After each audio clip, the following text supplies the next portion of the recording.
the Mobile Philosopher here once again. In this video we're going to see the basic options of the calendar, Google Calendar itself when I open it up. Now in another video we've already seen how to create and modify events. This is just to see the main options in the calendar here. First, on the left we have something that says create. This is going to die pretty soon because, as we mentioned in our video, all you have to do is click on the calendar here and it creates an event, so this is pretty obsolete. Here below we have the monthly calendar, and these arrows right here on the side allow me to press or open up these calendars. These two arrows here allow me to move around from month to month to jump to a date I want to see. Down here I have my calendars.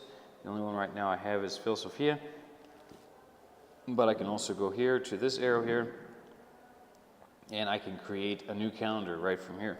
So we'll click on that, come out, and it's going to give me tons of options, but the main one here is to name it, so we'll put that as test 333. You can add description, location, calendar time zone. You can make this calendar public if you want so other people can see it worldwide. Those types of things are very useful. For now we're just going to create it, and as soon as the calendar registers the creation, it will hop up here and give me a color for this calendar, as you can see on the side here. So now I have the main one and this one.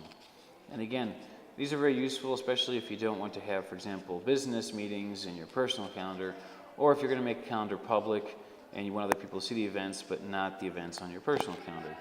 So all these things are very, very useful. If I go here, I can see that the calendar is similar to things as in Drive and in email. I can change the colors of these calendars. I can share this calendar, making it public, for example. I can change the calendar settings, create an event, which again is pretty much obsolete, and open up reminders and notifications in relationship to this. So those are the basic things I can see with the calendars here.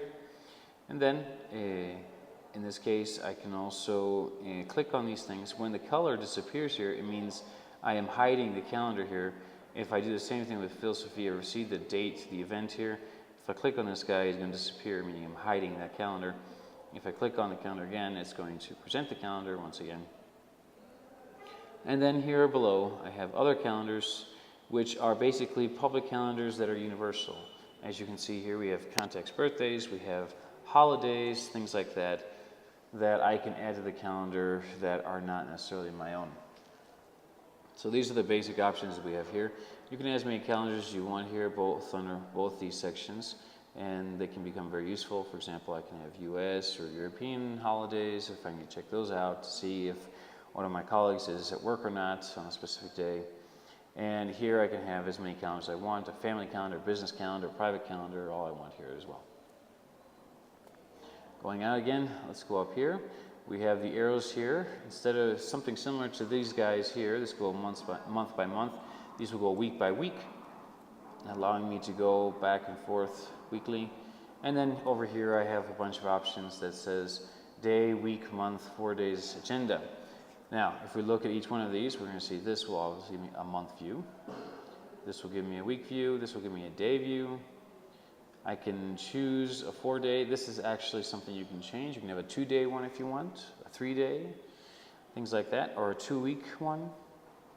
And then agenda is simply just a list of elements that I have within the calendar, both recurring and specific. And if we go to more here, we can print, which I don't think very many people do, and then refresh the calendar if I so need. So if I go back to the week presentation, these are the basic options I have here and to first view within the calendar that can help me later on. Thank you very much.